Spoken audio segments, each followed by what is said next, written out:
मुझे हर रोज पहली खुशी तब होती है जब तू मुझे सलाम करता है। मैं कोशिश करूंगा कि आपको आखिरी खुशी भी मैं ही दूं। खुशी और तू? अरे जो खुद खुशी के मामले में कंगाल हो, वो दूसरों को क्या खुशी देगा? हा? रात के अंधेरे में डूबा हुआ चांद रोशनी की भीख ज्यादा बांटता है। अरे उदासी में तो तू फिलोसोफर की तरह बातें कर रहा है। मैं उदास नहीं, परेशान हूं। मेरी बीवी की आंखों का ऑपरेशन होने वाला है। मेरा उसके पास रहना बहुत जरूरी है। नहीं, तुम्हारा मेरे साथ जाना बहुत जरूरी है। पब्लिक मीटिंग के अंदर इतनी पब्लिक होगी, पब्लिक का क्या भरोसा? मुझ पर हमला कर दे, मुझे मार दे। अगर तुम्हारी पत्नी मर गई तो तुम दूसरी शादी कर सकते हो, लेकिन अगर मैं मारा गया तो इस देश को मेरे जैसा नेता कहां से मिलेगा? लेकिन फिर भी अगर तुम अपनी पत्नी के पास जाना चाहते हो तो जाओ, लेकिन जाने से पहले अपनी नौकरी से इस्तीफा दे दो।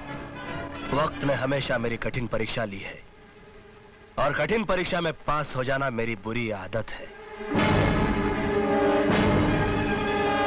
चलिए सर।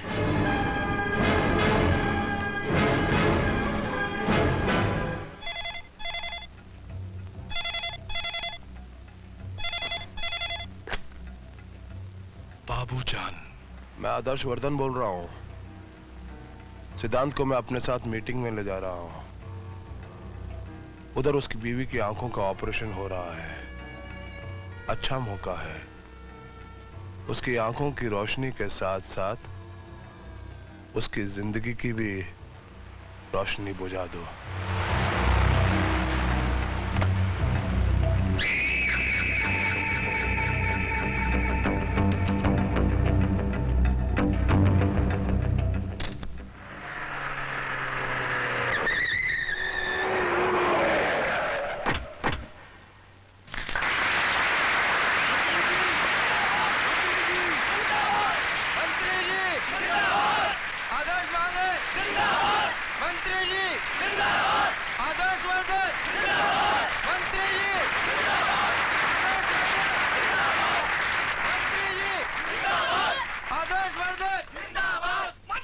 कन्हैयालाल जी, यहाँ इतनी कम भीड़ क्यों है? ये शास्त्री जी का इलाका है। आपको याद नहीं, पिछली बार इलेक्शन में आपको बहुत कम वोट मिले थे यहाँ से? हाँ? आज शास्त्री के इलाके में शास्त्री की इज्जत की अर्थी ना निकाली तो मेरा नाम भी आदर्श वर्धन नहीं।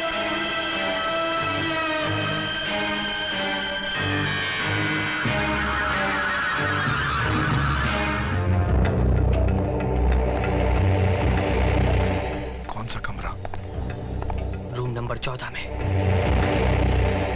कुछ लोग मुझ पर यह इल्जाम लगाते हैं कि मंत्री बनने के बाद मैंने जनता की भलाई के लिए कुछ नहीं किया है, लेकिन यह गलत है, बिल्कुल गलत है। मुजरिम मैं नहीं, मुजरिम है शास्त्री जी, क्योंकि जब वो मंत्री पद पे थे उन्होंने करोड़ों रुपए का घपला किया था। वो रिश्वतखोर थे, बेईमान थे, उन्होंने सरकारी खजाना बिल्कुल खाली कर दिया था।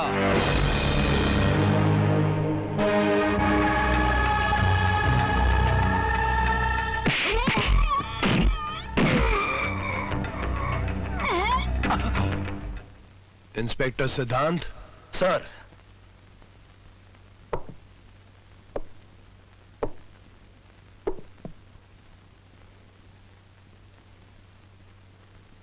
हमारा जूता लेकर आओ। वो सीढ़ी पे छूट गया है।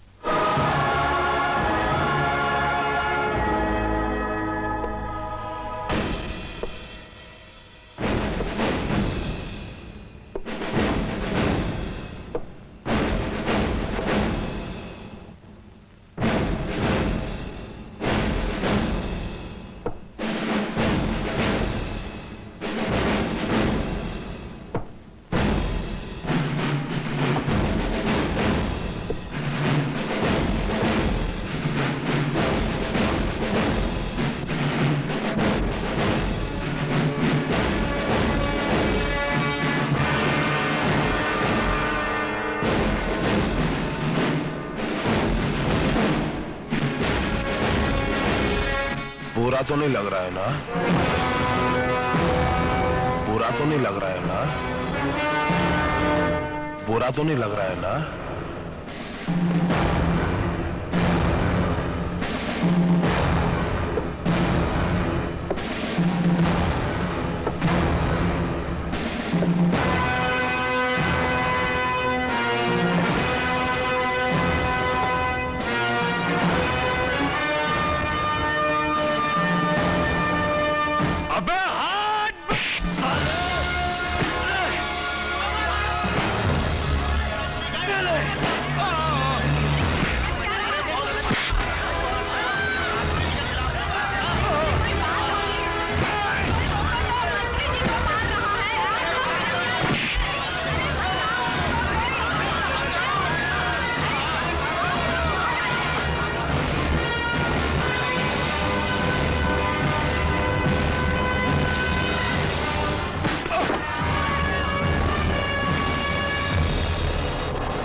मैं कहता हूं रुक जाओ। कब तक इसी तरह सच्चाई से भागते रहोगे आप लोग? कब तक? अभी तो आप लोगों को कई समुंदर, कई तूफानों से लड़ना है। याद रखो, जो लोग वक्त के धारे में कागज की नाव की तरह बह जाते हैं, उन्हें एक मामूली सी लहर भी डुबा देती है। मैंने यहां पर कोई जुल्म नहीं, इंसाफ किया है, इंसाफ। मगर उस इंसाफ में जरा सी कमी रह गई। मुझे आदर्शवर्धन को उसके नए जूते से नहीं, बल्कि किसी गरीब की फटी पुरानी कील निकली हुई चप्पल से मारना चाहिए था। चप्पल से। इसलिए कि खून चूसने वाले खटमल से ज्यादा खतरनाक होता है दिमाग, जो हड्डियां तक चूस जाता है। और ये आदर्शवर्धन देश और समाज के उसी खतरनाक दिमाग की तरह है जिससे मैं आप लोगों को बचाना चाहता हूं।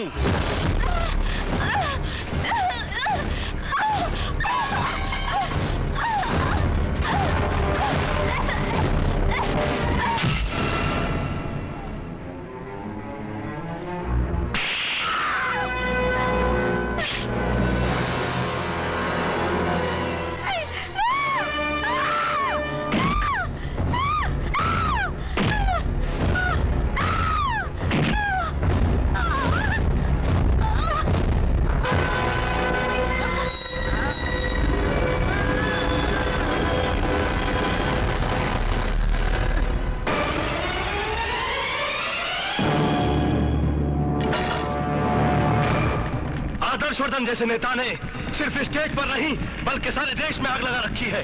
और ये आग की लपटें मुझे सच्चाई बोलने से रोक नहीं सकती। और सच्चाई ये है कि आदर्शवर्धन ने मिस्टर बाटलीवाला से 30 लाख रुपए लिए, उसे बियर फैक्ट्री का लाइसेंस देने के लिए। बिल्डर चौधरी से 1 करोड़ रुपए लिए, उसे काली चौकी की बस्ती जलाकर वहां पर 5 स्टार होटल बनाने के लिए। अब बातें मैंने आप लोगों को इसलिए बताई कि आप लोग जान जाएं कि गुंडों का रखेल कभी गरीबों का रखवाला नहीं बन सकता। अगर भी आप लोगों को लगता है कि मैं गलत हूं और आदर्शवर्धन सही है, तो ड्यू रिगार्ड्स टू ऑल, मैं ये वर्दी हंसते हंसते उतारने के लिए तैयार हूं। जय हिंद।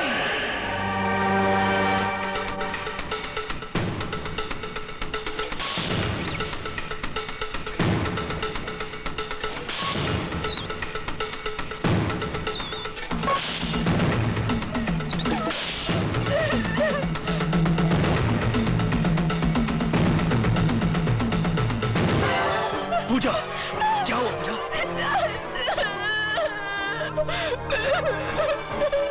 डॉक्टर, हरामजादे!